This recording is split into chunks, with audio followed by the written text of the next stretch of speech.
All right, so I'll present the screen. We'll start in a few more minutes. But compared to yesterday, today should be like more simpler because social psychology is more relatable for everyone. But if you have biopsych, it's more of technical terms, so I understand if it's a bit difficult, but still. So anyway, we don't have as many questions as yesterday, so we should be able to wind it up before 7. But still the number of total points is 100, even though there are some match the following questions which have multiple points because of the way Google Forms are made. So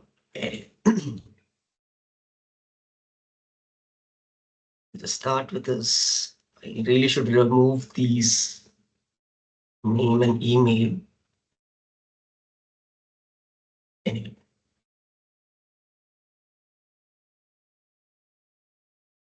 All right, guys. So since we have lesser questions today, I would ask you guys to put it in the chat. Okay. And it's pretty straightforward. Most of social psychology does not require intense explanations or diagrams. So we'll only revisit when the concept is a bit complicated when going to the notes part. So you guys can like tell me which is the correct answer. So we'll start now. So which of the following authors published the first experiment in social psychology? So this is from History of Social Psychology. That's a major topic in social psychology. Right. So yeah, it is Norman Triplett, and he studied cyclists. All right. So it was kind of a social facilitation related experiment. So cyclists drove faster when they were in teams or when they're competing with each other rather than solo riding. Okay. So that was the major experiment that he did.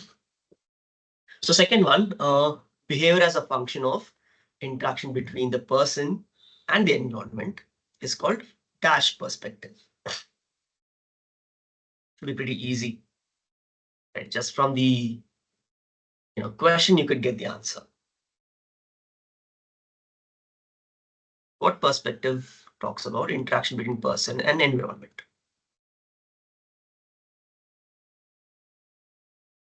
Yes, this one's easy, so you can put it in the chat. So we can keep going. It would be really good if everyone participates.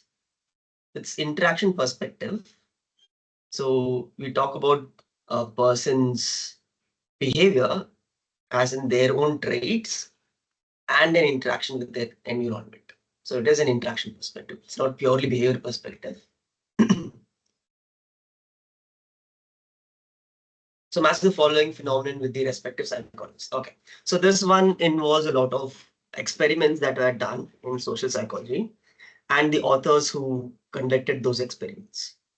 Right. So when you talk about may not be an experiment, a concept, you could say. So field theory was given by Kurt Lewin. It includes a lot of things like your life area, so the environment, and so many things. So it's a very complex theory. And then we have Milgram. So we all know the shock experiment, right? So it be conformity, or is it obedience? So A should be conformity because he talked about, or his experiment was about people saying a shorter line being a longer line just because other people had said the same thing. Leon Festinger was about cognitive dissonance, where people were asked to say, this experiment is really interesting, and were given a very minimal reward. So when minimal reward was there, the amount of cognitive dissonance was more. So because they attributed it to themselves. That was Leon Festinger. And then we have Sheriff's autokinetic effect, the phi phenomenon. So this is it about that. Any doubts in these experiments? Anyone wants to know more about these? These are like pretty common questions, even in NET as well as MPhil. Okay. So yeah. So social psychology perspective focusing on emotion and motivation as what determines our thoughts and action is called dash perspective. What perspective is that?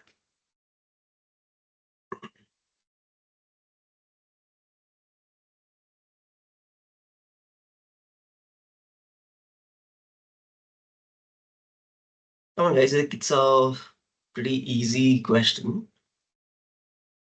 It is not cold perspective because cold cognition means just thoughts and emotions, which influence, sorry, thoughts and actions influencing your emotions. It's the other way around. So it's called the hot perspective. All right. Warm perspective is just a distractor here, even though it sounds similar. That's not the exact usage in psychology. Then you have cognitive perspective, which is very similar to the cold. So it's called hot perspective. So the earliest social psychology experiments were predominantly dash and were criticized for it. So this is in terms of how social psychology evolved. So most of the earliest experiments were conducted strictly in laboratories, coming from the tradition of structuralism and all. And then we moved more towards field experiments because social psychology cannot be studied in a laboratory, particularly social phenomena, right? So that was the criticism for it. The study of relationship between neural and social processes is called. So this is basically a term in Myers or Barron, I think. So it's social neuroscience. So it is the field which studies the relationship between neural and social processes. Right. Yeah. So this one we already discussed. So let's see if anyone can get it right. Norman triplet observed dash, they need to race dash when racing in the presence of others. At least this one. I'm not sure if people have lost chat option.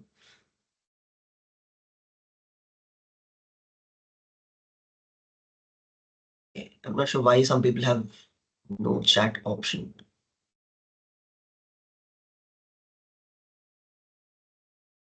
Right. Yeah, cyclists cyclists, not rats, who tend to race faster. A similar experiment was conducted by Zhang. He kind of used cockroaches. So cockroaches were asked to, not asked to, they were made to race or reach a point from a maze, point A to point A in a maze. There were straight mazes, complex mazes, and there were other audience, basically other cockroaches, whether they were seeing these cockroaches or not. So it was an example of social facilitation in it.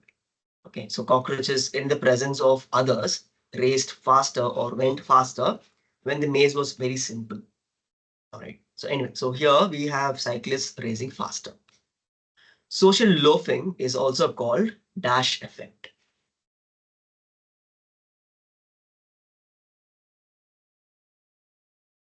This one, social loafing, the last one, social loafing is also called dash effect.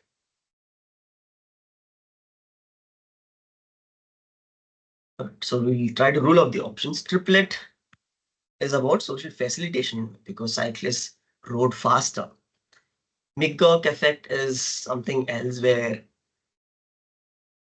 for example, similar sounding or similar vocalizations, you could say, or lip movement uh, lead to perceptions of different sounds. Someone say ga, ga, ga, and then suddenly you are kind of asked to say if it is ba, you may start seeing or hearing ba. So that is one example of McGurk effect. Free riding effect is just a, what do you say, distractor here. So it's Ringelmann. So what Ringelmann did was like he identified how people contribute when there's a common task such as tug of war, right? So the more people they are, the less people have individual contributions to it.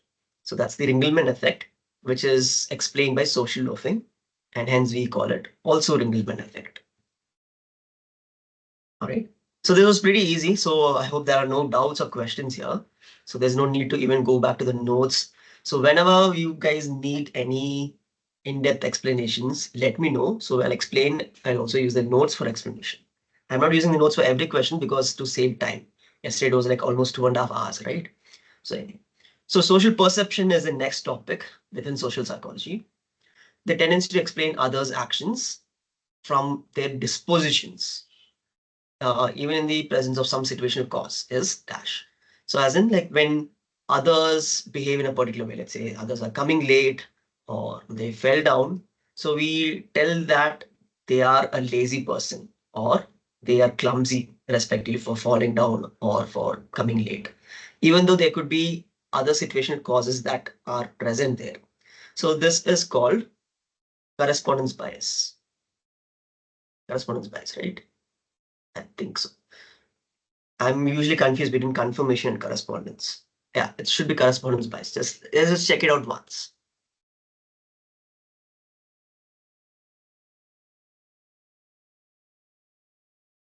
It's usually the terms that start with the same letter that are most confusing, even in social perception, right? So what do you guys think? Is it correspondence bias or okay? I also think it's correspondence bias, but doesn't get a confirmation part. Okay. So correspondence bias is the tendency to explain others' actions from their dispositions, also called the fundamental attribution error. So this was the in the very first session that we have had from IHBAS paper. So we had this question which had correspondence bias and so many other things. So that was where I was thinking, what was the alternate term for correspondence bias? So the other effects are actor-observer effect. When you become the actor, you attribute to external causes more, okay, rather than internal causes. But for others, you say they are internal, okay. So the serving bias, self-serving bias is about positive outcomes to your own internal causes, negative outcomes to external causes. So that's kind of self-serving for you. So these are the three major causes or biases, you could say. Anyway, we'll move on to other questions. So Kelly's attribution theory. So Kelly had a attribution theory of causal attributions. So in that, external attribution occurs when, so there are three major factors: consensus, consistency, distinctiveness. Consensus as in the extent to which everyone does it. Consistency as in across time if a person does it consistently. Distinctiveness as in across situations. A person does it in this situation only, but not in other situations. So if consensus is high, it is consistently done, and distinctiveness is also high, as in only in certain situations the person does it. That means it's external attribution. All right. If everything is high, okay, here's the option. Consistency usually does not is not a great distinction provider, but consensus and distinctiveness, if they are both high, then we can say it's mostly external attribution. So we'll go for that also because we are on the same slide. All right. So here are the example that we've already always read: a server flirting with a customer. If every server flirts with customer, that's the usual norm. So that is high. If server flirts with customers at most times, other times, consistently he's doing it, it's also high. Server does not flirt with any customer, but only this particular customer. That means the customer is most likely to be attractive. So it tells that it is some external factor. All right. So if you look at internal factors or internal attribution, so only this particular server does it. Others do not usually do it. And then he does it consistently. Okay. So he flirts with all other customers also. Distinctiveness is low. So then we are likely to put it as internal. So consistency in and of itself does not, is not a major uh, factor here. Anyway, so that is it about Kelly's attribution theory. Any doubts, any questions, please do, put in the chat, or you can unmute and ask. Okay. So next one, Dash suggests that there's a close link between facial expressions and our internal feelings. So this relationship works mutual. So what is Dash here? Dash suggests a close link between facial expression and internal feelings.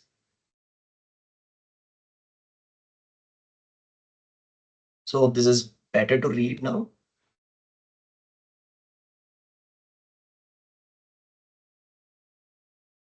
Facial feedback hypothesis or syndrome.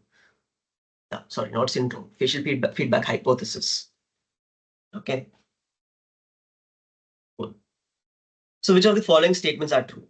Because it's Google form, it appears like this. So excuse me for that. Statement one, when lying, people may show a greater tendency to start sentences, stop them, they pause, and then begin. Right? Statement two says that when people are lying, the pitch of their voices often fall flat. So which of these are true? Only statement one, only statement two, or both are false.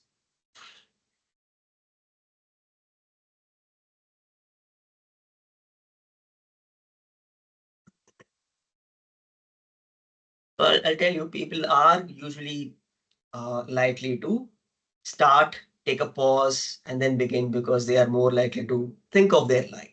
Take a lot of time. Latency will be high when they respond to something, and they may take a longer time because they have to add, make, or recreate details. So that is one reason here.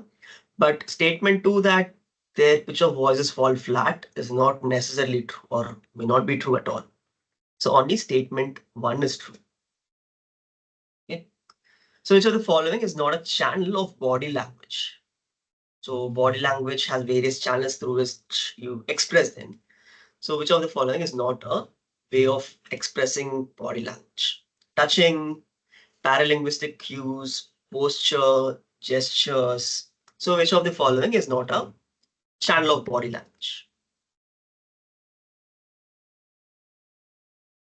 Touching is in fact a way of expressing body language. Concern. You're like, okay, are you fine? Right?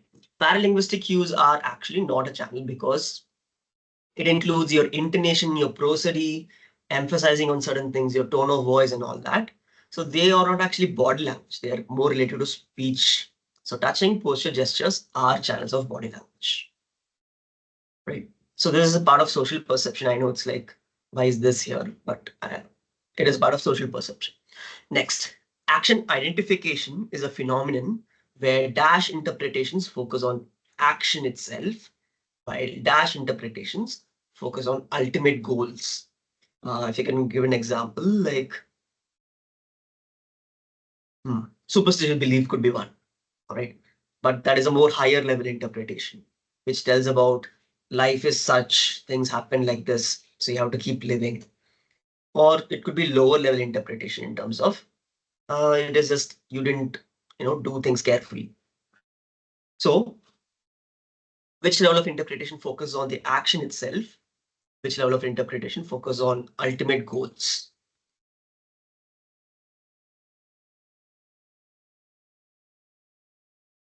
Any guesses? Yes, you can try using the chat, unmuting and speaking. This is for you. So you will have to attempt and try so that don't mind the feedback or criticism that may come. Try to attempt along with me. All right, fine. So focusing on the action itself is a low level identification or interpretation. Focusing on the ultimate goal is a more of a high level interpretation. So this is called action identification. It's a particular phenomenon. So I'll show you about this. Right. So when we are attributing things, so we tend to extend or shorten our levels of attribution or depth of attribution. Okay. So something like it is meant to be, so we have to put in effort. It's more of a high level, it's goal oriented. Something like, okay, so we didn't do well. That is why this has happened. So that's an attribution. It's more action based. All right. So not about the whole meaning of going forward or something like that. That's a lower level. So this is called action identification. Okay. So may not have heard about this, but okay. So which of the following non-verbal cues may not indicate deception? Interchannel consistency, excessive blinking, dilation of pupil, exaggerated facial expressions. Which of these may not indicate deception?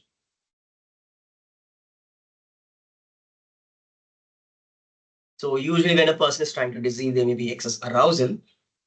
They may try to exaggerate facial expressions to make you buy it, buy their lies. So it is likely to be present.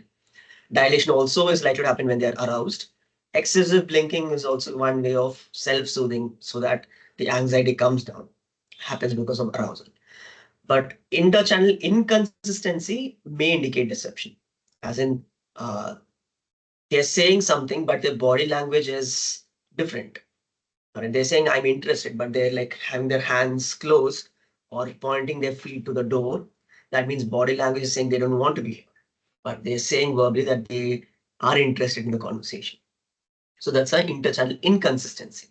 But consistency usually may indicate they are to an extent true to themselves. So it is not indicating deception. All right. Next one, another attribution theory. So Jones Davis's theory of correspondent inference is due to stable trait, as in maybe an internal trait. If behavior is, three things are there in Davis' theory of correspondent inference. So what are those three factors which particularly indicate a stable trait, most likely an internal trait? So Davis does not talk about internal, external. He talks about stable and unstable. Any questions? Any answers, attempts? Okay. So the behavior has to be freely chosen and it should be non-common and it should be low in social desirability. Then you can say it is likely to happen across situations in a more stable way or more internal attribution, you could say. When a person freely chooses is not coerced into a choice and whatever he does is not usually what others see. It's kind of very similar to consensus. Okay, it's very distinctive and it's low in social desirability. So it is not affected by conformity and not because he wants attention of other people or he or she. So then it is more likely to be a stable trait. So these are the three main factors according to Jones and Davis. So freely chosen, non-common effects, low in social desirability. Okay, please remember that too. Fine. So we'll move on to the next subtopic in social psychology. Any questions here? Anything you want me to like explain again? You want to see the notes for something or any explanations? Could Is you it all explain clear? action identification? Yeah, sure. We'll just go back.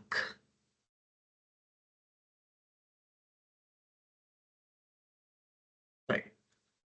So we're talking about attribution, right? So there are theories of attribution. Attribution basically means the reasoning that we give for causes. All right. So when we are giving reasoning for causes, uh, there can be different depths of reasoning. So depths as in you could reason out even more that, let's say, a very unlikely event has happened. A very bad event has happened. Maybe someone had an accident or a person had an accident, a person A. So they would likely to attribute it to the action itself or to the goal, larger goal in life. Like these things are likely to happen. We cannot do anything about it. Or it was meant to be, it was possibly saving me from a huge, more severe accident. So those are all more elaborations, a higher level, interpretation or a lower level interpretation focus on the action itself. For example, oh, I was not careful. That is why it happened.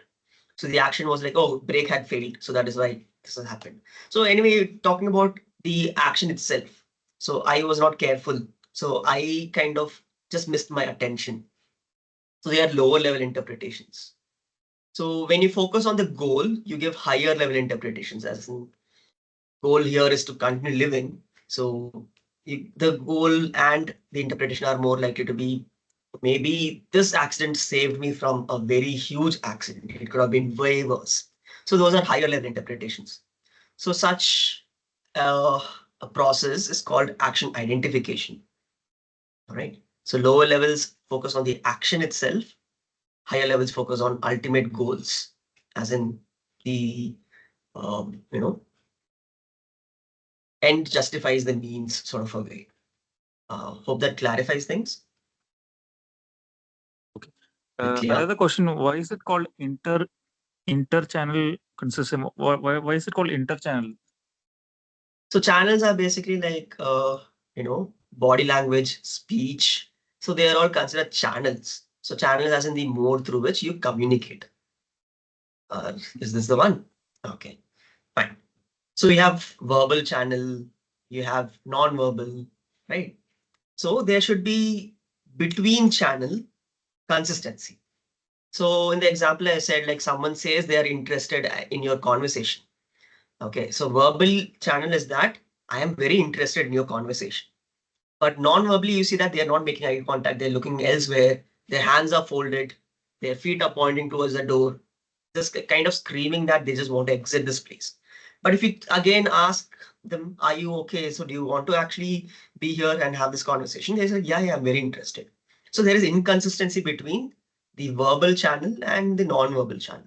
So channel basically means the mode of communication or the way of expression. Okay.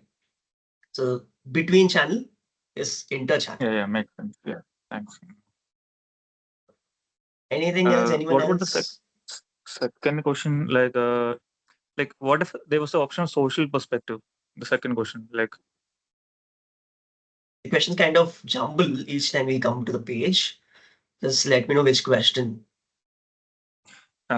perspectives, different perspectives in interaction Oh, that was perspective. the okay. Yeah, this is basically just from the exact framed sentence in the book.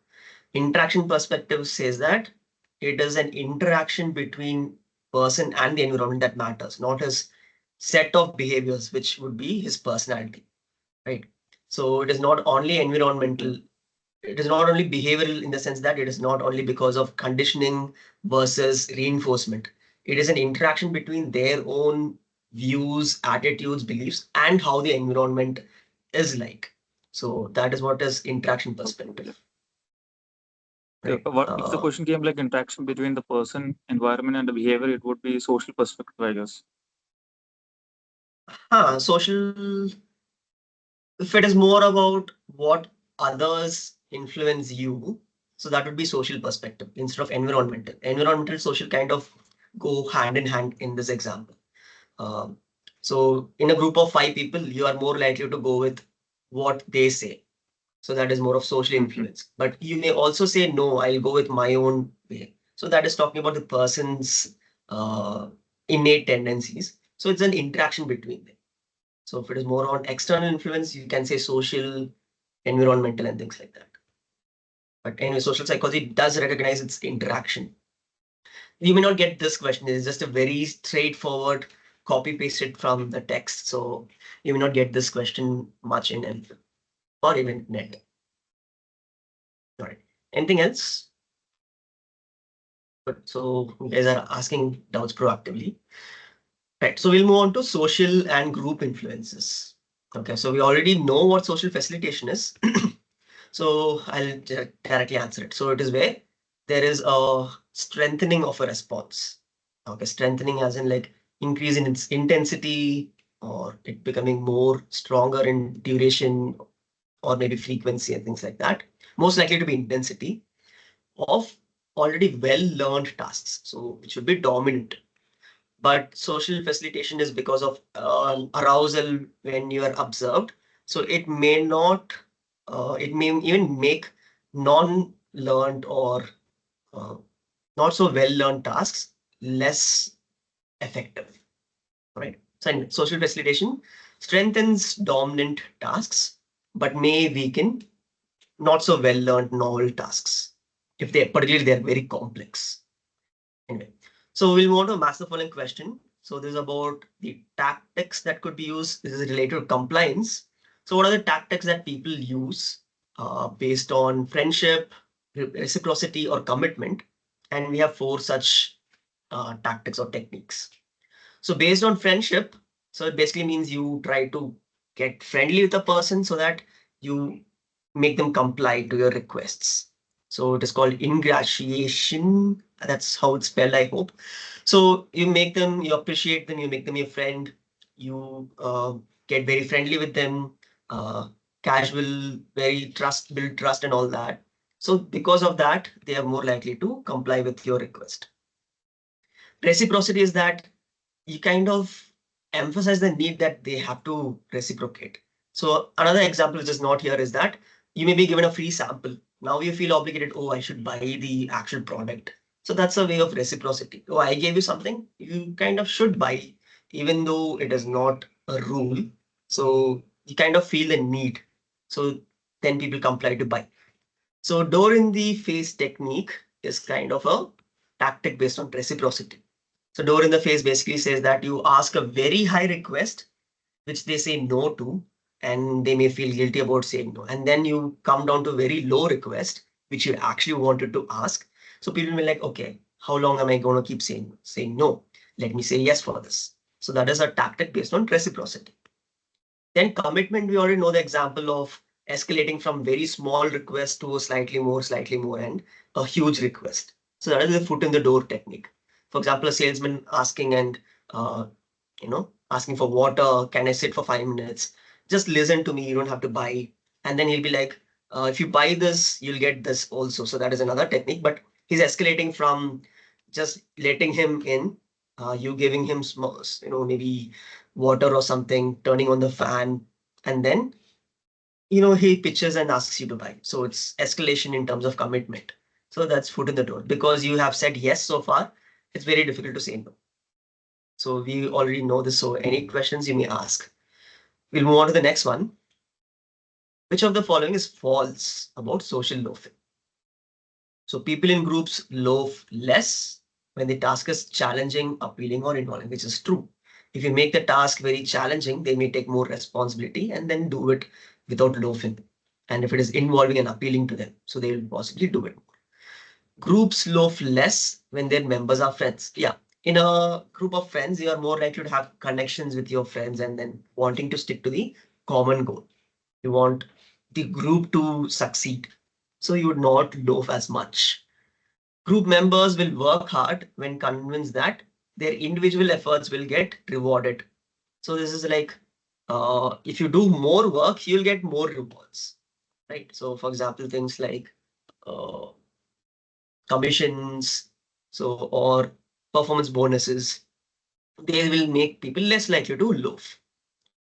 And groups loaf less when evaluation apprehension is absent is false, because they may actually loaf more when they are not evaluated.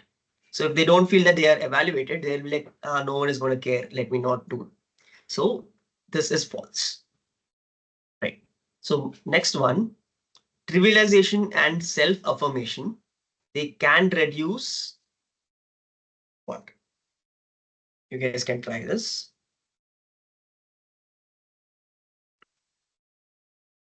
Cognitive dissonance, true. Okay. So cognitive dissonance occurs when there is a mismatch between your belief and your action, or what you have said and what you have acted. So those lead to cognitive dissonance. Okay, so when you trivialize it, okay, this behavior is so trivial, I don't have to bother about it. And you self-affirm that no, I am actually such a good person. This is one-off incident. So that is self-affirmation in a way. So those reduce your dissonance, making it kind of a more consistent way. So you're like just explaining things away, right? So that is to reduce your cognitive dissonance. So reactance and compliance are other things. So compliance is when you comply to a request. Trivialization doesn't make sense there. Reactance is when you try to defend your freedom, which is something you perceive it's taken away by some coercion or something. Their trivialization and self-affirmation may occur, but that is to reduce cognitive dissonance that happens there. But it's not exactly reactance. Self-regulation is just a distractor here. All right. So next one, assertion and reason. These are like usual patterns in net, the UGC net. Even in IMHANS, you may find such patterns. Smaller rewards produce larger cognitive dissonance. People have more reason to attribute behavior to oneself than the reward. So is A correct? Is R correct? And is R explaining A? This is the usual way of answering this question. So in this case, smaller rewards producing larger cognitive dissonance is true. That is one of the definitions, or the main example that you find in the experiment.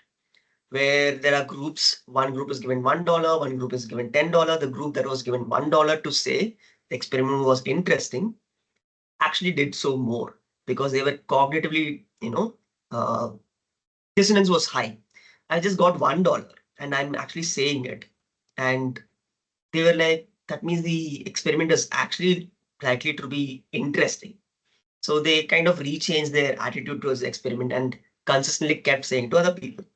So smaller rewards produce larger cognitive dissonance, which makes them stick to internal reasons. They attribute whatever behavior which was inconsistent to themselves. So that is R. So both are true and R does explain A. Right. Which of the following is not a type of social influence?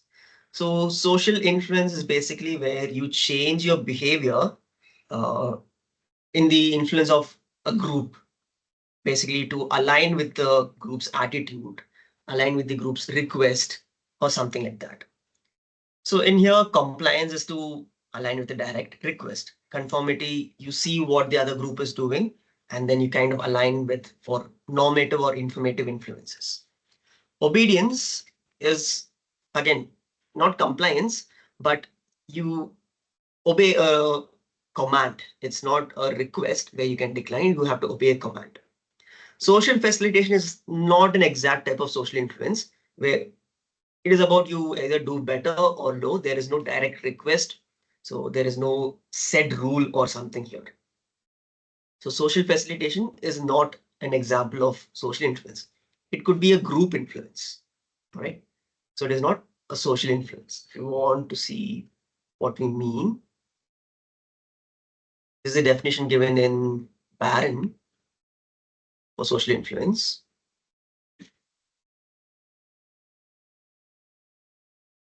Come on.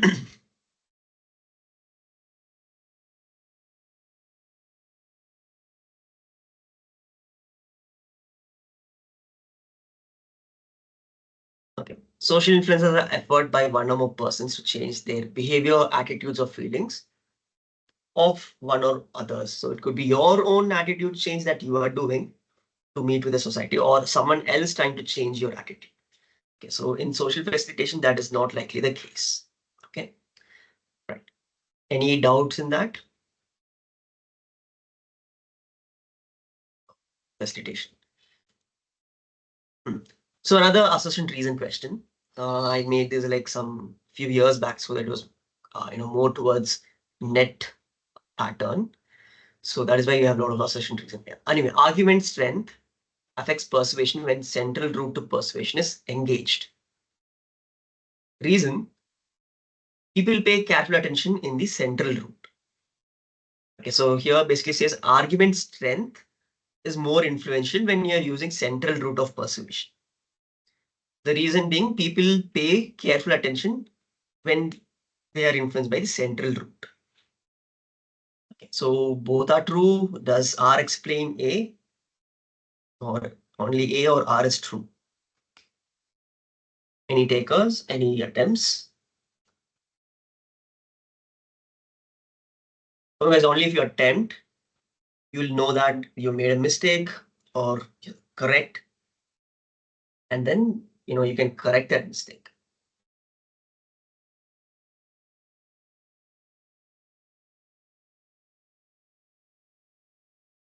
So while you think about the answer, I'll pull up the notes for you. And just go back.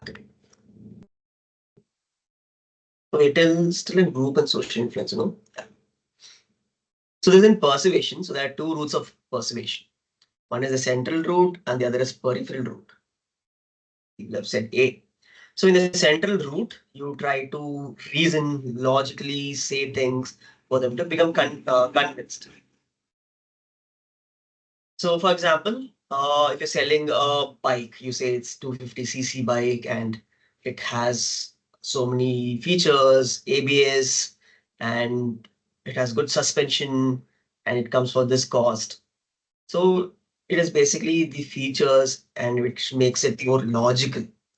All right. But If you were to peripherally sell it, oh, this is a very nice brand and it commands respect. So you're not using any logic here, but you're making people emotionally aroused or using heuristics to choose instead of considering logic. So in central root, there is careful processing of information. If people are kind of using that, then you can also use that. So for this answer, both are true. But does R explain A? Argument strength affects persuasion because in central root, you have to make sense to the person who's paying careful attention. Okay, so it does explain A. All right. So the other route is peripheral route where people may not pay attention a lot. They just need to be, emotionally aroused for something, or they just need to know, oh, others are also doing it. Okay, I feel good, so let me just take it. So they may not use a lot of logic in it. Okay, so they may take decisions on a whim. Depends on persuasion cues which trigger heuristic processing. It's more of a rule of thumb sort of processing without energy expenditure in terms of thinking. So that is the peripheral. So we'll move on to the next question, which is a match the following. So here, I'll try to reduce the size because it's Google Forms, it's kind of compacted a lot. All right. So here we have conformity, compliance, obedience, social facilitation, social loafing. On the other hand, we have the explanations or elaborations, you could say. So tendency for people to exert less effort when they pool efforts to a common goal. It is social loafing. People put less individual efforts when there's a common goal. So tendency for people to perform simple or well-learned tasks better when others are present is social facilitation. Direct efforts to change others' behavior through request. It's not a command, request. It's compliance. Okay, if it was command or an order, then it would be obedience. So individuals change their attitude or behavior to adhere to existing social norms, which they are able to identify for either informational purposes or being a part of the group purpose. So that is conformity. So change produced by direct order or command is obedience. Right? So I hope there are doubts or questions in here. It's pretty straightforward. Right, next one. Persuasion through systematic processing. This is kind of the central root is dash. Oh, that is the answer. Sorry, I said the answer anyway. So systematic processing is basically you using a lot of logic and systematically comparing things and making your decision, right? So that is through the central root. It involves a lot of attention, careful attention, not heuristics. If it is the opposite, where you use persuasion cues through to convince someone, that would be the peripheral route, and it relies on mental shortcuts. So here it is central route and careful attention. All right, fine. So next is various types of powers and their descriptions. Okay. So it's even way lower.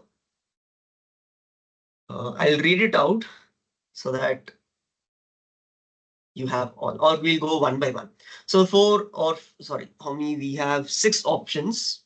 Reward power, coercive power, informational power, expert, legitimate, referent power. So these are various types of power which can influence a behavior or a person's behavior.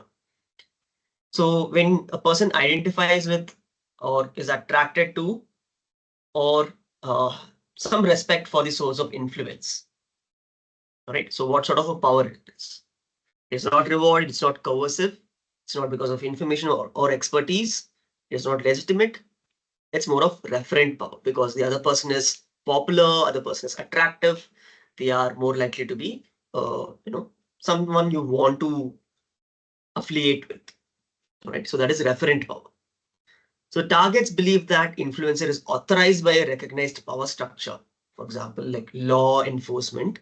So you feel like you have to obey police officers or any politician or someone. So because they are given that power, so that is a legitimate power which has influence on your behaviors and attitudes. So ability to give or threaten punishment, give rewards or threaten punishment for non-compliance or give punishment. So that is coercion. That would be coercive power. Targets believe that influencer has more information than oneself. So this is about information. It is kind of similar to expert, but we'll see the difference in the next one. Targets believe the influencer has greater expertise and knowledge than oneself. It is beyond influence or beyond information on one particular topic.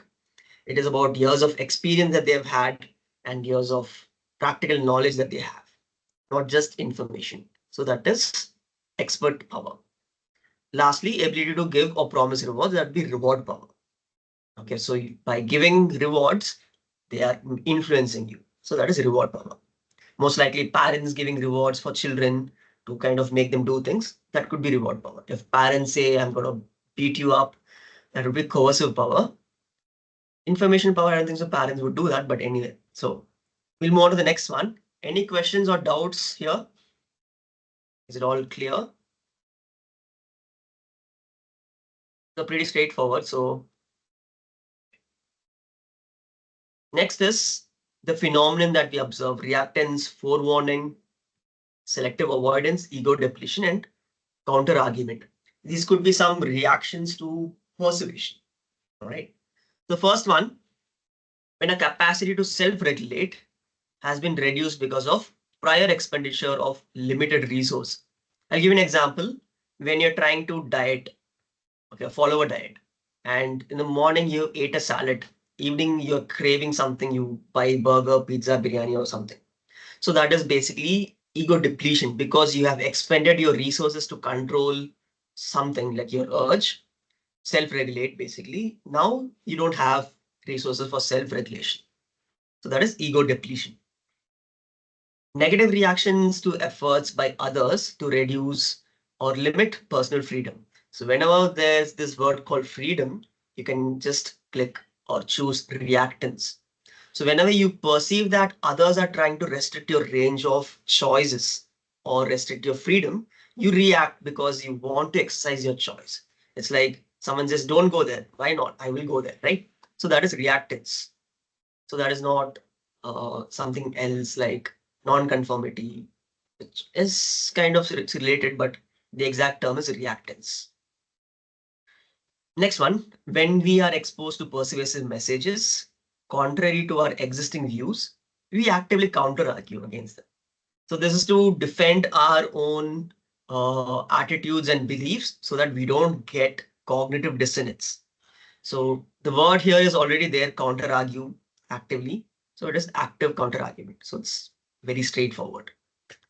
Tendency to avoid exposure to information that contradicts our views. So this again is to maintain consistency between our attitudes and our beliefs and, information that we see, our experiences. So that will be selective avoidance. You selectively avoid things that go against your belief system. You pay attention to only those things that confirm your belief system. Knowledge that someone will be trying to change our attitudes is forewarning. Knowing that, okay, someone is trying to come and debate me, so I'll be prepared. So that is basically forewarning, right?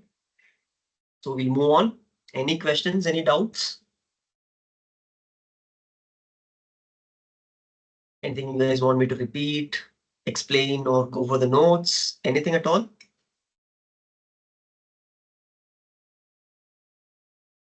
Is it all clear? Right. So just one person actively participating. Good. Right. So pro-social behavior. Gratitude increases pro-social behavior. All right. So it does so by enhancing helpers' feelings of dash and dash.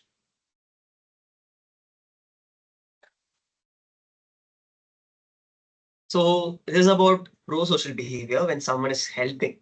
All right. So helping leads to positive feelings. So that is the theory here. So what does it lead to? What does it change? Self-worth and self-efficacy. Okay? Self-worth is for sure because they feel like, oh, I've done help. I'm a good person, right? And then efficacy is also likely because they are, they actually did it, so they know that, okay, I can actually help. Self-worth is for sure. I'll just check it. You can just go back.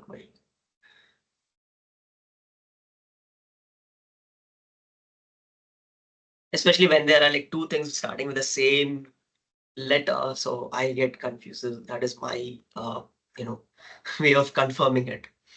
So anyway, we are talking about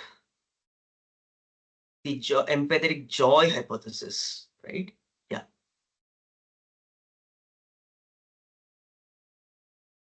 That is not it.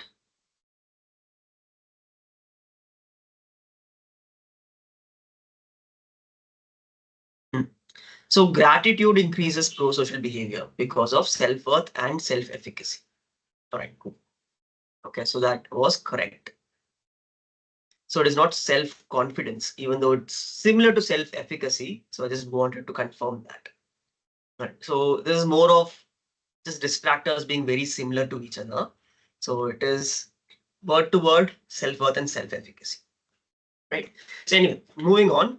Dash is the tendency for an individual surrounded by a group of strangers to hesitate and not help because none of the bystanders know what is happening. So when there are a lot of people and they hesitate to help because they don't even know what is happening, they don't even realize, oh, it's a major accident or something like that. So what is that called? Yeah, it is not bystander effect. It is pluralistic ignorance. Ignorance meaning basically they do not know what happened here. Okay. Uh, Bystander effect would be they know what happened, but they hesitate to help because they feel like someone else would help. Or why I, why me? So many people are there, someone else would help. I don't have to. So it's kind of diffusion of responsibility. And bystander effect, kind of the same thing. So you'll find it here. So when you know an emergency is there and someone is in need of help, you recognize that need for help, people may not respond. Their responses can vary from empathy or apathy to even like heroistic actions. But most people will not help because they feel someone else can help. Why me? So that is diffusion of responsibility. But there are also phenomenon where people don't even know what has happened. So someone has fell down. You don't know whether the person is drunk, whether the person has had cardiac arrest, whether the person has stroke. You don't know. So you're just like standing there. I don't know what has happened. So should I even help or not? Is it even a emergency or not? So that is pluralistic ignorance. So we'll come to the steps here that will help you understand this better. Maybe for another MCQ that is somewhere below. Right, next one. We are more likely to help others who are similar to ourselves than who are dissimilar. This is due to dash component of empathy. Okay, so we'll see about various components of empathy. So here, when we see someone who's very similar to others in terms of maybe gender, race, region, language, religion, even, or so many other factors, but we perceive similarity, then we are more likely to help them out. Reason being, we are using dash component of empathy. What component is that? Is it feelings of concern, emphatic accuracy, emotional empathy, or behavioral concern? What is it?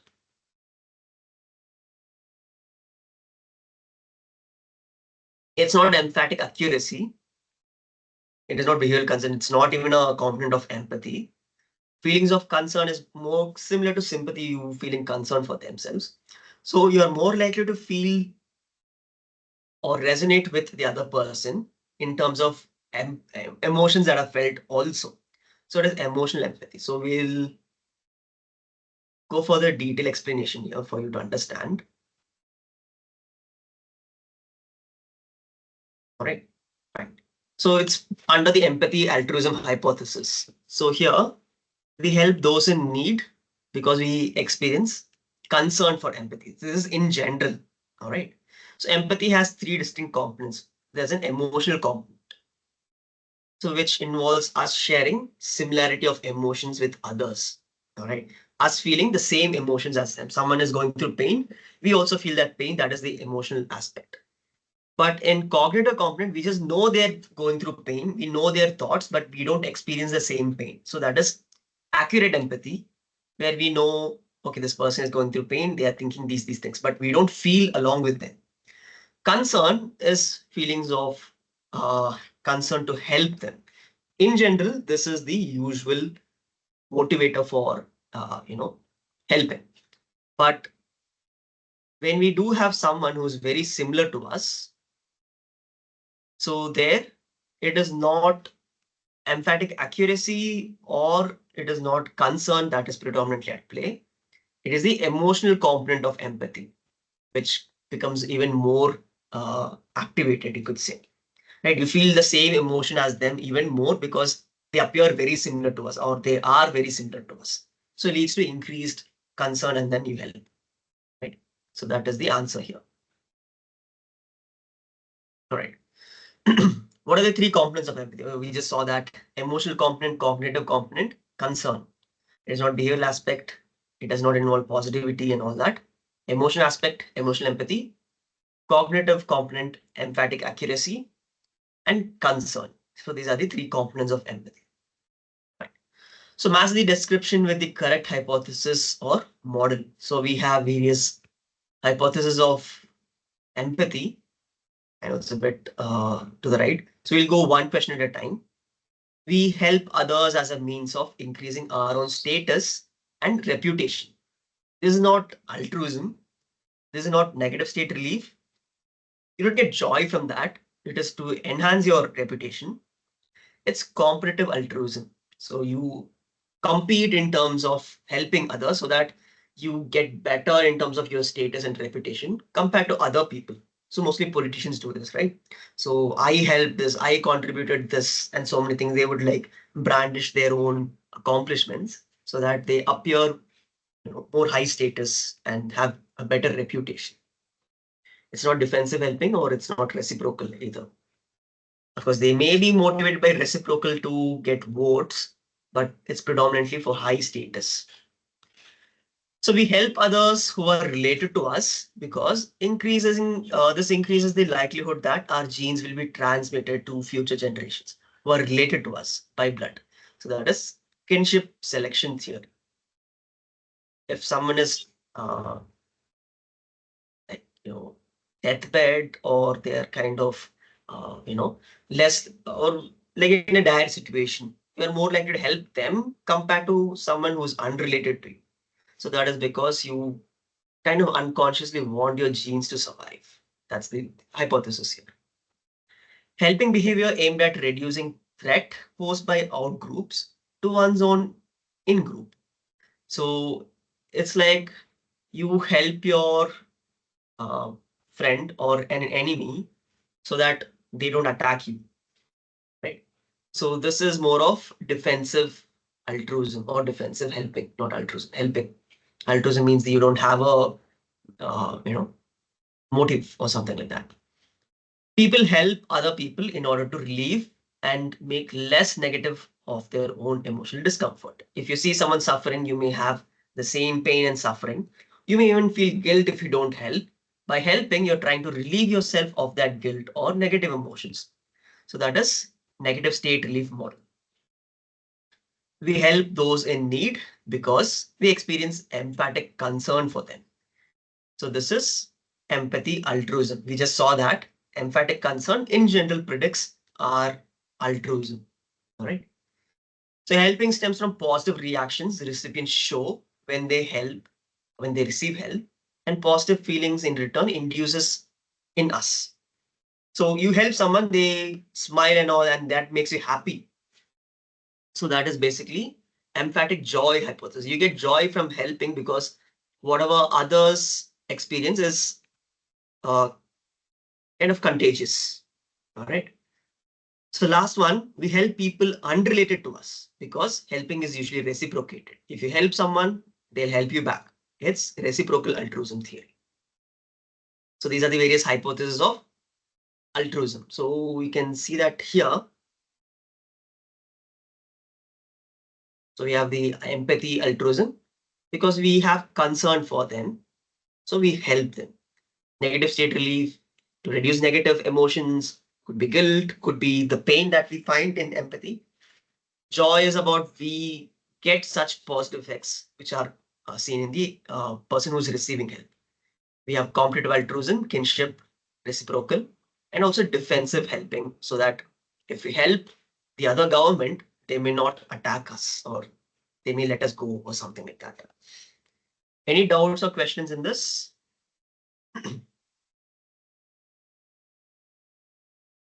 Okay, fine. So we'll go on to the next. This is where you talk about the sequence involved in deciding to help. All right. So of course, deciding to help is going to be the last step.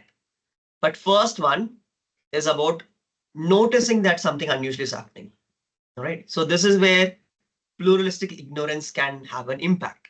So noticing that something is unusual, it is not commonplace. So if you are passing by, let's say, a Tasmak shop or a bar, and you find a couple of dudes lying on the floor, you wouldn't find it unusual. You would be like, okay, they drank, they are fallen on the pavement. It's their fault. Nothing unusual, nothing to see here. I'll just keep moving on. So you don't find anything unusual here. You don't find any emergency here, right? Because you don't find anything unusual at all. You don't find an emergency. This could, even if the person is dying, you are not likely to find it unusual. So this is where pluralistic ignorance is most likely to have its impact, especially when you are in a large number. All right. So then if you have identified an emergency from the unusualness, you are more likely to take responsibility if there are very few people. The fewer the people, the more responsibility you have. The more the amount of people there, you'll be like, okay, they will take care, not my problem. So that is responsibility that you take. Or if there are more people, then it's diffusion of responsibility. Then again, you're not going to help because you feel responsible. You must know how to help. As let's say a person is having seizure, what do you even do? So do you know what to do, or what are the options, or what are the possibilities that you can do? If you don't know that, you are not likely to help. You are most likely ask to someone to help you or someone to help them. If you know how to help, then you are more likely to decide to help. Okay, so this is what is here by Darley and Latane, I think. Anyway, so you notice something unusual, identify it's an emergency, requires help, then you take responsibility. And if you know that I have the knowledge or skill to help, you decide to help. So I usually remember it by the acronym NERKD, N-E-R-K-D, noticing, emergency, responsibility, knowing as in knowledge, and then deciding to help. Okay, so it helps me. This has come in several iterations and variations, but the underlying meaning you can get it from this. Okay, so NERKD is the acronym that I use. I very rarely use acronyms because I tend to forget acronyms too, but this is one I usually remember. All right, so moving on. After this, we'll take a break. So next question. Dash reaction to help often occur when helper possesses dash, which is offering help because of positive feelings on part of the helper. Okay. Positive reactions in the, excuse me, positive reactions in the person being helped occur if you have autonomous motivation. Autonomous motivation as in you actually genuinely want to help. So the other person feels positive and then accepts help readily. But if they find that you are helping for some other agenda, so some other underlying reason, which is not your own, it is coerced, or it is to get some other reward or something like that. So such that you want to click it and post on social media or something, they are less likely to have a positive reaction. They may even have a adverse reaction, like I don't need to help, get lost or something like that. That is what you're likely to receive if you go in with a camera and help people. All right. So that is here. So there are two motivations for helping: autonomous motivation and controlled motivation. Controlled motivation is you getting a reward for something, or you being coerced to helping. If you're coerced to help, as in like your mother has like asked you to help your sister, and your sister will be like, no, I don't need your help, right? So something like that is likely to happen because it's coerced motivation. But if you actually wanted to help, and then your sibling will be like, okay, thank you, right? So that's positive emotion associated with autonomous motivation. So next one, we just have two more and then we'll take a break for sure. Assertion, being anonymous increases tendency to help. Not true. Reason, people who remain anonymous have more empathy. Actually, no. So if you're anonymous behind a screen, you're less likely to help. You're even more likely to be disinhibited and say abusive things. So both are false. Okay. Pro-social video games increase subsequent helping. So video games in which you kind of help other people, it actually kind of makes you help in real life by priming dash of empathy, dash part of empathy. It is not emotional empathy. It is not concern either. It is emotional accuracy. The more you find in a game, if this person is kind of suffering, so you know, okay, this is suffering, but you don't feel the emotion of a video game character. Of course, in a movie, you may more likely to video game also, you may to an extent, but it is more likely about accurate identification of the emotions and leads to helping, right? So where is pro-social video games? I don't think so. I'll put it here.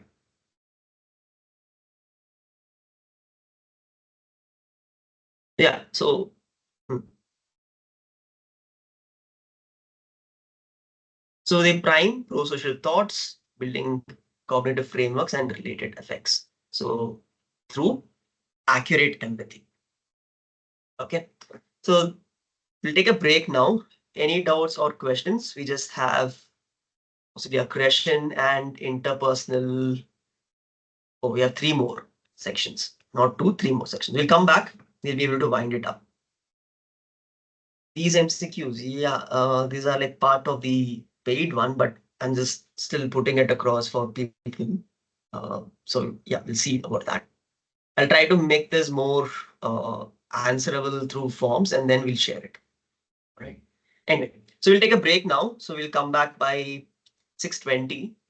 Pretty sure we'll be able to finish the rest three sections. They are pretty small. Uh, yeah, aggression, intergroup uh, behavior or something, and then leadership. So these are the three things that are left out. So we'll be able to wind up. So we'll come back by 6:20. All right. So yeah, please do ask more doubts and questions proactively so that your learning is also enhanced. Okay, guys. See you in 5 minutes.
All right, guys. Yeah, cameras on. Yes. Good evening again. So we are back from the break. We'll just try to finish just 3 more topics. Okay. So it'll be pretty quick. Any doubts? Anything you want me to repeat? Just editing a few questions. So anyway, we'll continue. So we are talking about aggression, right? So how many questions do we have? 1, 2, 3, 4, 5, 6. Just 6. Good. So we'll be able to move on quickly. So yeah, first one in aggression. Cognitive structures in our mind that make us perceive ambiguous or neutral actions of others as hostile is because of hostile cognitive mindset. So if you're like, usually happens when you're like very socially excluded, being rejected and excluded repeatedly, it kind of makes you have this hostile cognitive mindset that everyone is kind of out to get you. Okay, so past experience of rejection and exclusion leads to this. That makes you perceive even ambiguous neutral actions as hostile, that they are trying to somehow take advantage of something. Most likely to be a part of paranoid schizophrenia or paranoia or delusions, paranoid delusions. And it's not anger trigger, hot buttons, slides. Yeah. Oh wait, no. Just a second. I think I may have stopped sharing. Sorry. Good. We just did one question. All right. Can you guys see the slide or the MCQ? Okay, good. So yeah, cognitive structures in the mind that lead us to perceive ambiguous neutral actions as others as hostile is hostile cognitive mindset. All right. So it usually comes as a result of repeated social exclusion or rejection, which gives the hostile cognitive mindset. So it is not simply a hot button anger trigger, which do make sense, but it is not the technical term. Hostility schema, uh, I think I could have put a better distractor here. I just want something very similar, but the exact term is this, but this could be a, I don't know, poor distractor on my part. I'll try to change this when we publish this MCQ. Anyway, so moving on, we are going to match descriptions with the theory. So we have theories of frustration aggression hypothesis, excitation transfer, social learning, general aggression model, and TAS. Okay. So traits and situational, what are the other S? Traits are situational sensitivities. Sorry. Okay. So what happens here is in frustration, I'll tell you what happens, then you can choose. Frustration leads to aggression. That is a basic hypothesis. So there was a revision of this by Berkowitz, but initial one is frustration aggression hypothesis. Okay. So where do we find it? Frustration always leads to some sort of aggression. Excitation transfer theory is that if you're aroused in one situation and you keep building arousal, you may kind of lash out in another situation. Heightened arousal can increase aggression if it persists. So that is excitation transfers to another situation. For example, you were in traffic and someone just cut you, and then you were just brooding about it, and then you come home and then someone says bad to you, snap at your sibling or someone else, right? So that is excitation transfer. Social learning perspectives about watching and learning, vicarious learning of rewards and people getting away with aggression that influences you. So people are not born with larger of aggressive response at their disposal. They learn it. Okay. So that is social learning perspective. So general aggression model talks about situational as well as what do you call it? Personal traits. There are only 4 explanations, no? Situation and personal factors can lead to covert aggression. Yeah. So that would be general aggression model. It depends on, I think I should have put a better explanation here because TAS and general aggression model are kind of very similar. So general aggression model says you have innate tendency to aggress, and there are situational factors. The presence of cops or a person being very strong kind of dissuades you from aggression, right? So, or if there's provocation, that also increases aggression. So all these together are appraised, then you decide to aggress or not. So there's an appraisal component. But similarly in TAS, you have personal and situational, but the situational processes kind of keep pushing you to a threshold after which you aggress. There may not be a appraisal here, but in general, if you want to talk about situational and personal factors, you could go with general aggression, right? Which of the following are most powerful sources of provocation? Teasing and condescension. That was a mouthful. Unjustified criticism and teasing. Condescension and unjustified criticism. So this is the most powerful combination. Look here.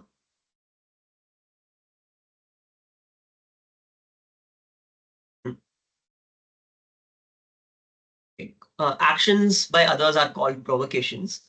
They may not be like so in provocation itself considers condescension and so many things. So someone like kind of looking down on you using disdain is a very powerful source of aggression. Unjustified criticism is also another powerful source. Teasing can be a source of aggression, but not always because it can also be seen as friendly and things like that. So condescension and unjustified criticism, they are really powerful sources. That's a very powerful combo here. So the view that personality traits enhance aggression only if situational factors are above threshold is task model. Traits as situational, again the SS, situational sensitivities. Yeah. Traits as situational sensitivities. It says if you are a person who is aggressive, that's fine. That doesn't mean you'll aggress everywhere. So only if the situational factor, which is provocation or some type of provocation or other arousal, inducing environment are there, it can push you beyond a threshold. Okay. So that is what is the task model. Traits as situational sensitivities. Right. So moving on, match the following with the term. You have hostile aggression, instrumental, and emotional aggression. Okay, so ideally there are mainly two types, and hostile and instrumental. So third type is also suggested. So hostile is where you have been slighted and you want to take revenge on them. Just hurt them. So it's not like you want to hurt them until they say sorry, or you want to hurt them until they give you money. So no instrumental or operational rewards or anything is involved. Okay, so here the primary objective is to inflict some kind of harm. So that's just hostile aggression. Instrumental aggression is where like kind of like terrorism, where they do something aggressive, violent, so that a particular reward or some contingency is met, some goal is met. So that is instrumental. You have been pushed to an edge and then you aggress because of anger and some emotion. That is emotional aggression. All right. So anyway, so last thing is the correct sequence in which aggressive video games lead to aggression. So first is cognition, then affect, and then behavior. So this is very similar to CBT model. Have video games around here? Yeah. So cognitive processes lead to aggression. So through video games, individuals develop a lot of knowledge structures of how to aggress. They lead to the affect, increases cognition, leads to aggressive affect, and then subsequent aggressive behavior. So this is the usual gentle model. Even in CBT, we agree with this. Cognition, affect, aggressive behavior. Right. So any doubts? Anything at all? Yes, have two more, probably three more. Right, we'll finish it off. Anything to repeat? Any doubts? Any questions? No. So when you talk about group dynamics, so we'll talk about a lot of things like justice, forming groups, norming, and all that. So here in this master following, we have terms: distributive justice, procedural, transactional, and output justice. So distributive justice is that everyone gets things equally. Procedural is about the procedure that we use to choose and things like that should be justified.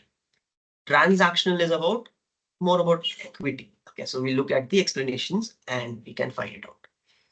Extent to which people who distribute rewards explain or justify their decisions. Distributive. Judgments concerning the fairness of procedures used. That is procedural. Individual judgments about whether they're receiving a fair share of available rewards. That would be output. Let's just verify. I feel like it would be transaction also. Transactions should more be likely to, wow, it's like Microsoft. Anyway, group dynamics, no?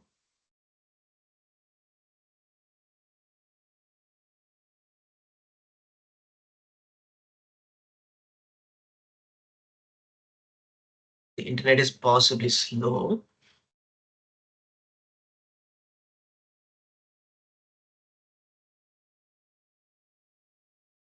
That would be transactional justice.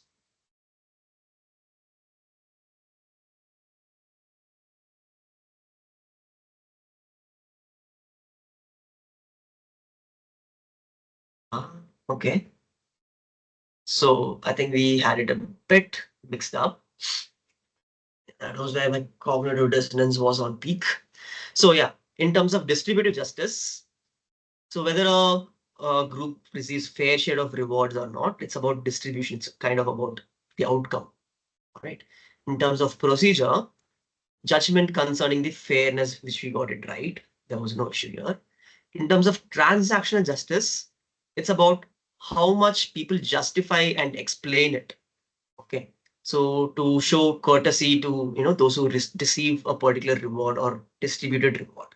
It's about they have done this, so that is why they are getting this more or less. So that explanation is about transactional justice. Okay. Good. Go back. So distributive justice, extent to which people who distribute, that will be transactional. And whether fair share of rewards, that would be outcome based distributive. Output justice is just a distractor. It doesn't make any like major sense or meaning. It's not a particular type recognized by any author. Okay, so de-individuation, it usually occurs in large groups and anonymity is there and high arousal is there. Particularly in mobs or particularly in like, let's say, people are revolting, protesting, there's like really large group. People have anonymity, especially if they start wearing masks and things. That increases anonymity. And if they are like shouting and like, you know, are highly aroused, de-individuation occurs. And in general, de-individuation is basically them uh, behaving in ways that they usually would not behave and behaving in ways that is going with the crowd. Okay. Happens in large groups, not when accountability is high, not when low arousal is there, happens when high arousal is there. Okay. So which of the following are features of a group? So norms, yes. Roles, cohesiveness, be equality. Status, yes. Norms, yes. Roles, yes. Cohesiveness. So these are the major features of a group. Equality need not necessarily be a part of a group. A group can be unequal also. Okay. Need not be always stated rules. So the difference between norms and rules are that rules are explicitly stated. A group can exist without an explicit stated rules. Always there'll be status. Some people could be high and low in terms of a pecking order. Norms are always there, unsaid rules. Roles are there. Some people are helpers, some people are receive help.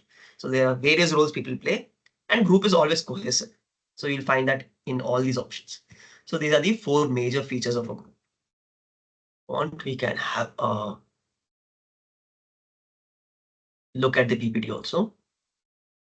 So status, roles, norms, and cohesiveness. So key components of a group or groups.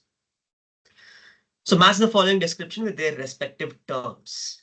Okay, so you have non-specific compensation, broadening the pie, bridging, log rolling, cost cutting. So basically these are various types of compensation or some sort of a conflict management approach. Coordination in a group, right? So you find here, broadening the pie basically means you make more available resources for them to use. Okay, so pie is broadened so that more people can have it. Non-specific compensation is that uh, one side get what it wants, but the other side does not get what it wants. So it is non-specific. So both want the same thing. That is the source of conflict. For example, both want the same last piece of pizza, right? Usually that is where fights arise, right? So one person is given that. The other person is like, you wait, I'll give you an entire whole slice of pizza later, or it is on the way, something, or another unspecified way of compensation. That is non-specific. So log rolling is where each party makes concessions on some low priority issues. Okay, so this is low priority. So I don't want to have a last piece of pizza. We can just split it or divide it. Or you give up on certain things so that both side makes equal concessions and focus on what is more valuable to them, which may not be a source of conflict. So that is log rolling. So bridging, neither party gets what they initially wanted, but they reach some sort of a middle ground which satisfy both of their demands to an extent. It's a middle ground. Neither party loses, neither party actually wins. Both of them, it's like a win-win situation. So cost cutting is where one party gets what they desire, but they kind of give a compensation. Right. So because of this, whatever the other party will cost is kind of minimized. So that is cost cutting, the loss cutting for another person. There is a win-loss situation, which is kind of a no-go, but you try to minimize the cost that happens to the other party who is on the losing side. So now we'll go with this. Each party makes concessions on low priority. So that is log rolling. Okay, low priority issue. They focus more on the higher value issues. So that is log rolling. Neither party gets its initial demand, but a new option arises that satisfies major interest, which is bridging. Okay. So available resources are increased, so both broadening the pie. So both or everyone gets what what is on the table. So the table is made bigger. So one side gets what it wants, other is compensated on an unrelated issue, which is non-specific compensation, not cost cutting. Okay. So is this one clear? This is usually asked in net on UGC, but I'm not sure nowadays with the marks skyrocketing, are they even asking such analysis-based questions or not? All right. A situation where if one person obtains a desired outcome, others cannot obtain it.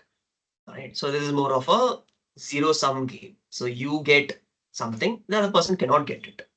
So this is interdependence and negative interdependence. All right. So it is not if you get it, another person will not get it. It's not independence, it's interdependence. Wait. Let's find it also. Fairness, cost. Not this, not this, not this.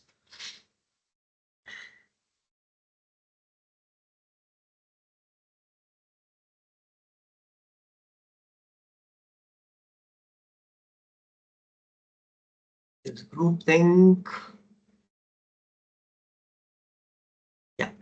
So it is interdependence where one person gets a desired thing and lowers the likelihood of cooperation. So another person cannot get the same thing, right? So both people cannot claim the same piece of land or piece of clothing or any tangible material.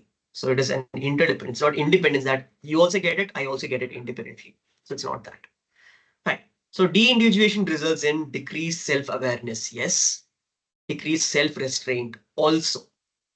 Okay. So that is the whole explanation or definition of de-individuation in a state of arousal where there are a lot of people and you don't have accountability, so you feel less about your own self. As in, I am not a person who usually breaks things, so you feel like, okay, let me do it. So there is less or more disinhibition, right? So decreased self-restraint is there. So this is the right answer here.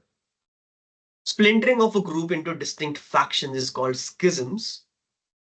Of course, these are also very semantically similar ones, but the right term is schism. Okay. So phenomenon in which groups make more extreme decisions than individuals is called group polarization, groupthink, extremity, or conformity. Groups make more extreme decisions than as individuals. So that would be group polarization. Okay. So if they are like individuals, they're likely to stick to what is accepted in the society. So they are more likely to stick to the mean, median, or the usual way of what they believe the group thinks as an overall society. When they think individually, but when they form a group, people usually form divisions, and they are more likely to stick to a negative because the other group has taken the other side. They want to prove that I am clearly distinct from the other group. So that makes more and more divisions, which keep pushing towards the negative. So that is group polarization. We also have other things like group think, which is where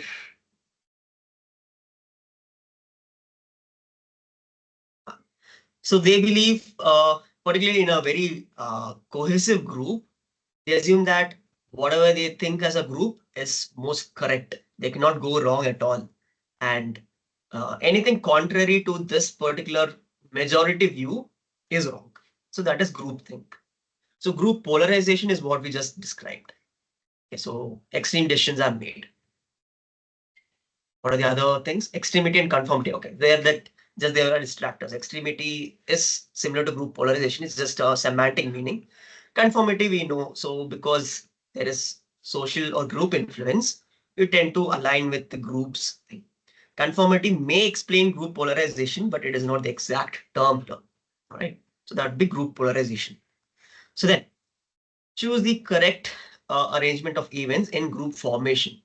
So forming, storming, then comes norming, performing, adjourning. All right. So forming is the first stage, especially groups do form. Only then you can do something. But when they form, there may be a lot of conflicts that can happen before they reach a normative stage. After reaching that, they start performing at their peak, and then group adjourns. So they split and go their own way. All right. So we'll find that here.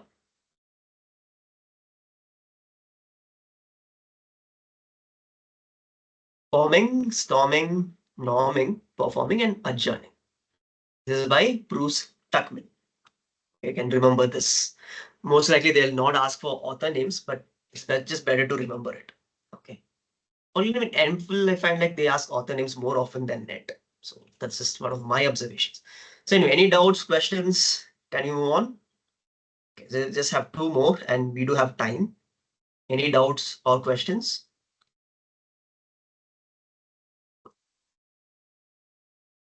Fine. So we move on to theories of intergroup relations. So this is where you may not have read a lot of things in your masters, because I didn't find this in my masters a lot, or even in bachelor's. The common social psychology books do not have this. You have to have specific books for it.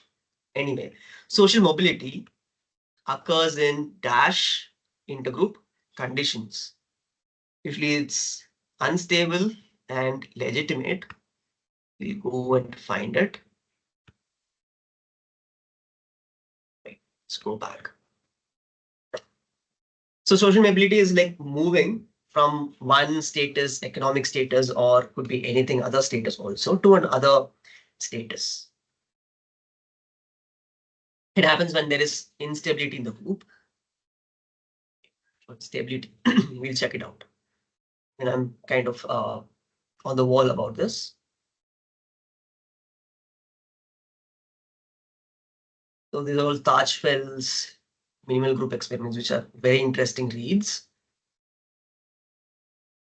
talk about social mobility.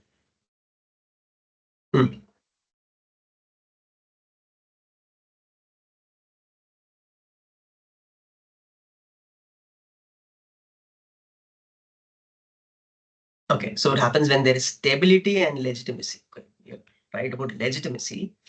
So group or social mobility requires stability in the group for you to climb up the ladder or across, horizontally or things like that.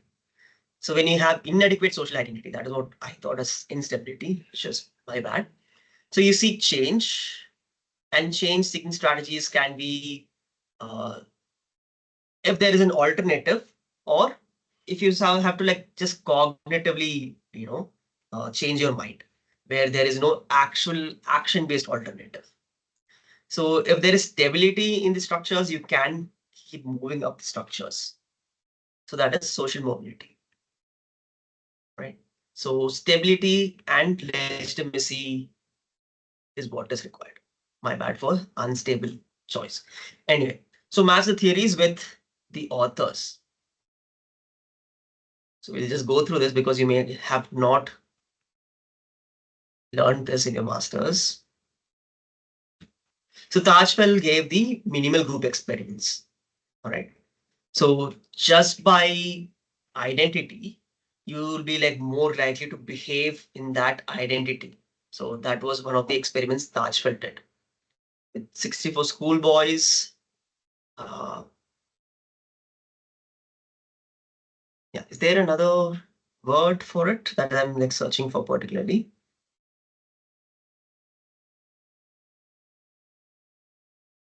All right, we'll keep it as this. So what is Tajfel here? Social identity is most likely to be the one here. Just by giving a very trivial identity, people are more likely to stick to that identity because they've been put into a group with a very trivial identity. Need not be something as major as religion, caste, or something like that. Even a trivial identity, which is the basis for minimal group experiments, even with minimal or minimal meaningful identities, people do assume that group identity, and that influences the decision making. And then we have sheriff. This is an interesting experiment. Right.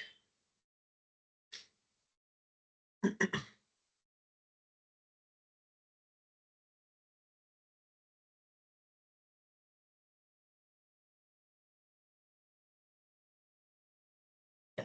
So sheriff gave the realistic conflict theory. So if you remember the robbers cave experiment, so this again based on group identity, but it's more about cooperation and competition. So what leads to cooperation? What leads to competition? So he typically found that when there is intergroup coordination, there is some sort of a cooperation. But when there is intergroup competition, there competition usually leads to conflict. So because they are kind of competing for the same thing. So they kind of devised a very, huge experiment called Roberts Cave experiment. So that leads to realistic conflict theory.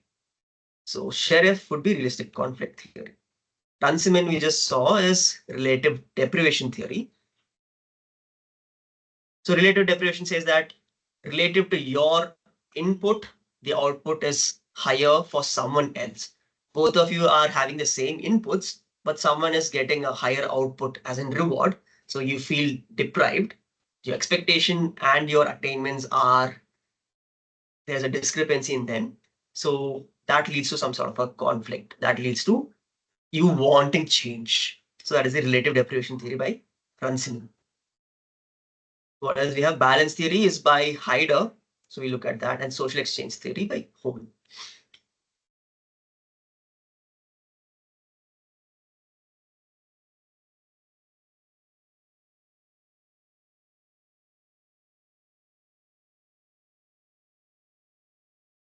Yeah, balance theory is here. So Fritz Hyder, if you know that balance theory about what do you call it?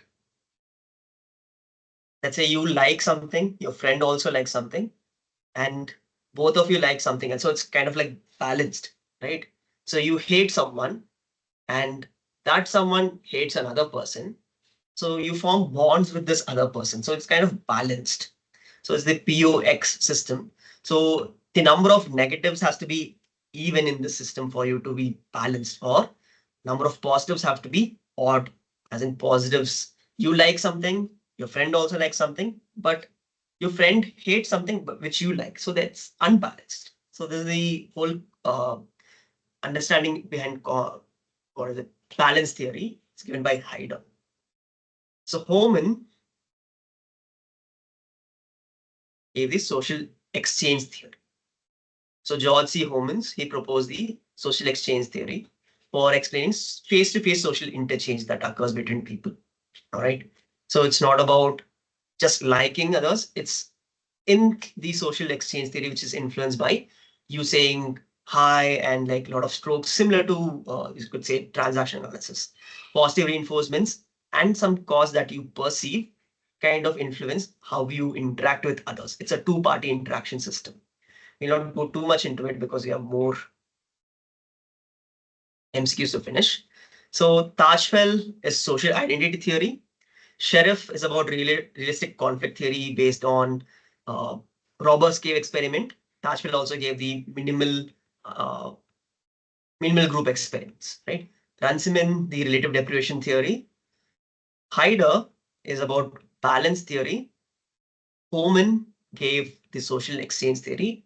Wallster and his colleagues gave the equity theory. So equity is about not just having equality, it's about equality in terms of access, not just output. So that is Wallster's equity theory. Right. So yeah, we come to balance theory here in a POX relationship. So P person, X another person, O is an object. Okay, P is person, O is other, X is the object. Sorry. So balance exists when there are dash negatives, dash positives. Usually the negative should be uh, even and the number of positives should be odd. If there is an option which has three positives, you could go with that. But see, we don't have any option with odd number of positives. Only one option which has odd number of negatives also, even number of negatives. So you can explain it by you hate a movie. Okay, so there's a negative. Your friend also hates a movie and you both are friends, you like each other because of that. You got along with that. So that is a balanced triad. Okay. So in a triad, there has to be even number of negatives and odd number of positives for it to be balanced. So that is a rule of thumb. All right. So next we have dash relative deprivation derives from individual sense of deprivation related to other similar individuals and leads to dash. So there are various types of relative deprivation, fraternalistic and egoistic, and both lead to different outcomes.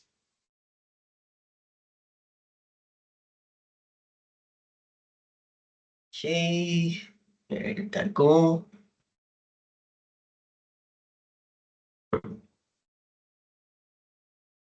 Okay, so you have egoistic and fraternalistic deprivation.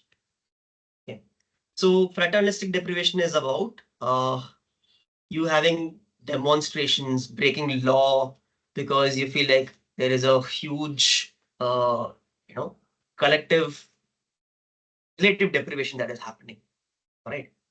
So egoistic deprivation is about yourself. So where you feel like you alone are kind of deprived against some things. So where you cannot make a change in the system. So it usually is likely to lead to headaches, indigestion, and sleeplessness because there is no way you can bring about a change. But in fraternalistic deprivation, you are more likely to see a mode of change involves a lot of demonstrations, law breaking, and destruction of property because there is actually a way to bring about the change. Okay, so through militant protest and things. So that is fraternalistic deprivation. So here, dash relative deprivation derives from individual sense of deprivation related to similar individuals. So similar individuals and leads to symptoms of stress or dash. So that be egoistic because to similar individuals, you are being deprived, not to different individuals, then you would be more likely to say something. Okay, so then because everyone is similar, I'm still being deprived, then it should be something in me that is called the egoistic relative deprivation. So it usually leads to symptoms of stress like headache, ulcer, and psychosomatic presentations. But if it was the other way around, you as a group who are different from most people are kind of discriminated. So that is most likely to cause militant actions and leads to contemplation of protest in that case, but not in the case of egoistic deprivation, right? Excuse me. Which of the following is not a strategy for achieving intergroup change by a group with inadequate social identity? So we saw that there are two possible likelihood where a group has adequate social identity. They are like happy with what they are in terms of their social identity. There's another group who is inadequate, right? So they may have a lot of ways to challenge or change their status. So yeah, I'll show you that. So here we have it. They try to seek change. So people who have adequate social identity, they don't try to seek change. So they like they want to maintain it. They may even want to suppress the people with inadequate social identity. They do not want the change. So people with inadequate social identity are more likely to want a change. They could do so by direct challenge, redefining their characteristics, intra-group comparison, and absorption, but not a strategy by achieving intergroup change. There's a caveat.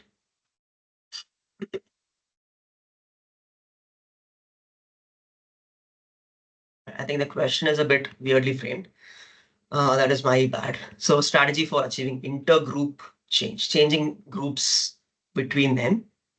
Okay, so that may not require direct challenge. If you're still staying in the same group, that would not require direct challenge. Redefining of characteristics, intra-group comparison within group is not directly required. Absorption. I'll get back on this because I'm not sure what I was thinking when I framed this question. What do you guys think in this for this particular question?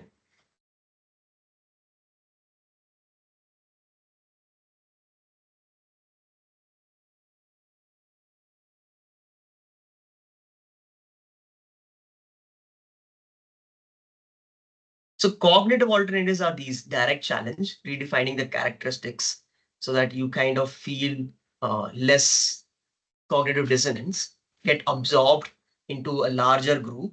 So these are intergroup situations.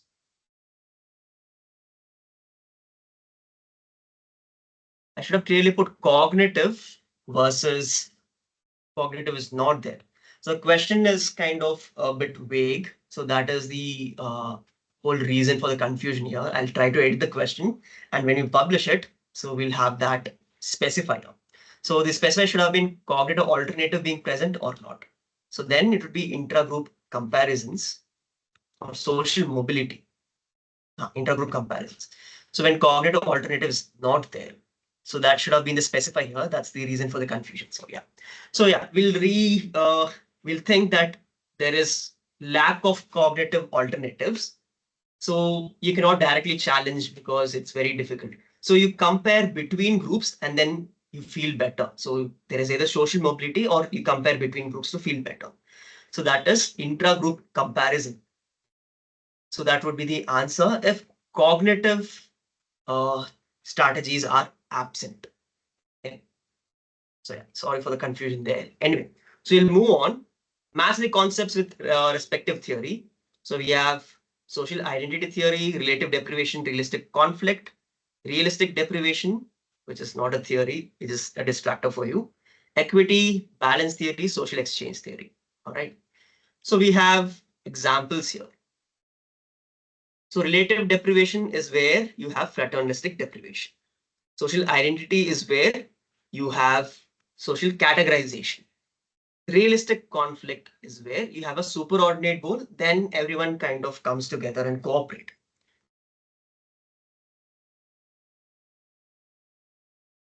Equity theory talks about input versus outcome. Realistic deprivation is not a thing. Relative deprivation is a theory. In balance theory, you talk about POX relationships, as in person, other, the object. Social exchange theory is where you include a lot of reinforcements and day-to-day face-to-face interactions that enhances cooperation or decreases cooperation. So that is social exchange theory.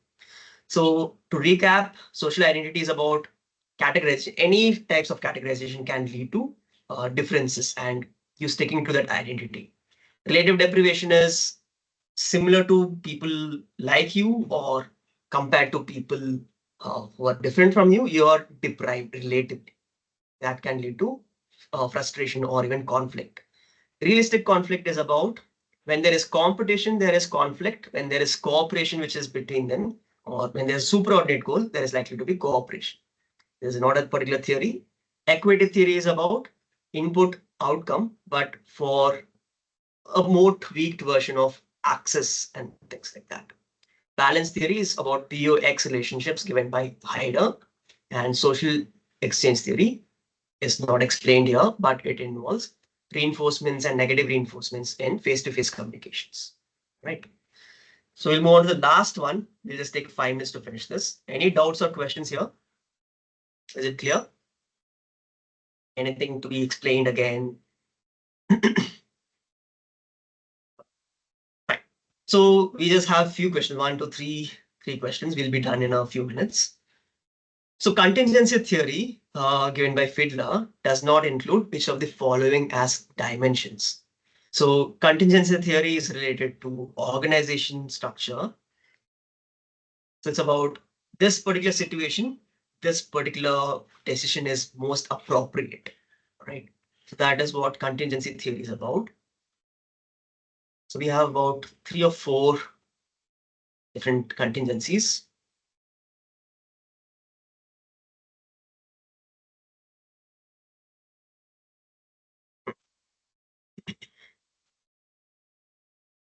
Right. So we have leader-member relationships, whether it's like really good or kind of a poor, very structured relationship, task structure, positional power. So this leads to 8 different kinds of situations and controls. So we have structure of the task, yes, and leader-member relations, yes, and we do not have intrinsic power and authority, right? Position power, yes, and we don't have employee motivation mentioned here. So employee motivation is not the a factor in Fiedler's contingency theory, right? So I rarely have studied leadership behavior because it was not relevant for MPhil. So yeah, I'm also kind of reading it along with you now. So leader behavior description questionnaire assesses leader on organization structure, yes, and initiating structure and consideration.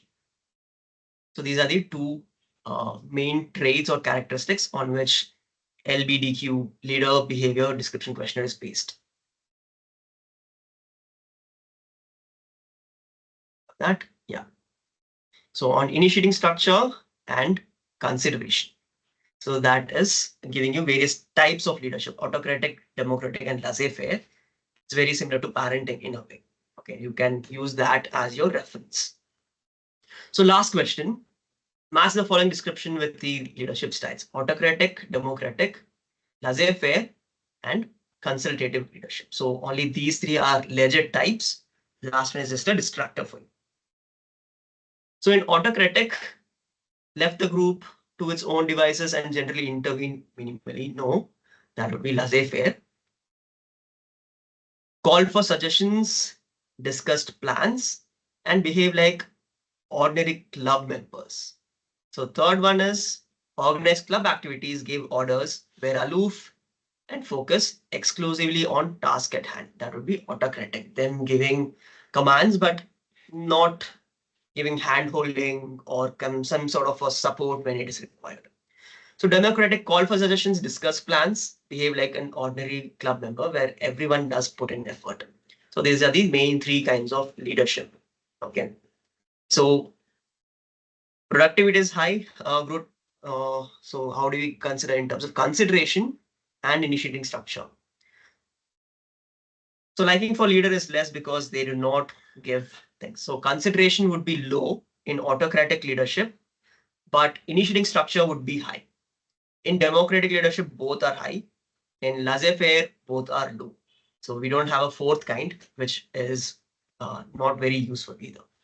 All right, so that is it about social psychology. I know the questions were a bit less, but still, we pretty much covered most of the things. Okay, so any questions or doubts here? Wait, what did we get wrong? Any questions or doubts? Is it clear? Any particular topic you guys want to, revisit? We'll try to share both these MCQs after changing them into forms. It may take some time. They do have their own feedback too, or maybe just Google form. We'll just edit it out and then share it with you guys. Anything? I'll stop the recording for you if you want to share something.